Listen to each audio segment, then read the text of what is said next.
Inilabas na ng Malacanang ang mga patakaran sa pagpapatupad ng State of National Emergency on the account of lawless violence. Darito ang hatol na balita ni Mirasol Abugadil.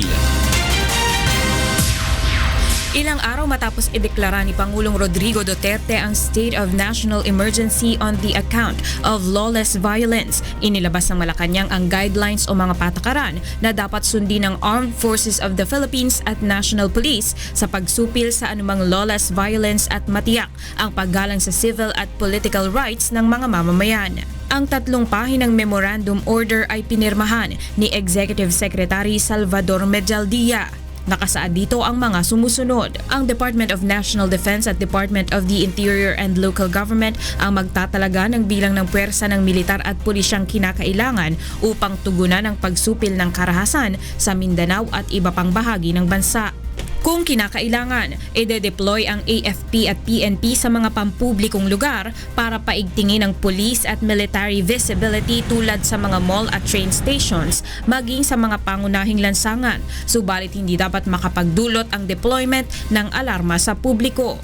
Paiigtingin din ng pamahalaan ang intelligence report gathering nito hinggil sa mga banta ng lawless violence.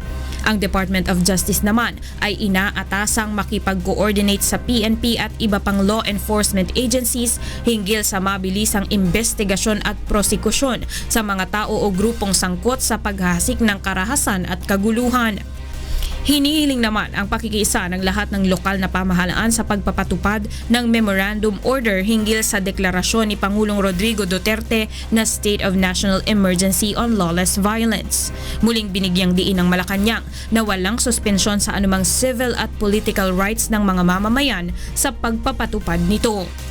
Ngunit panawagan ng pamahalaan sa publiko upang maiwasang maulit ang nangyaring pambobomba sa isang night market sa Davao City, makiisa sa mga itinatakdang security measures ng pamahalaan tulad ng checkpoints ng militar at pulisya.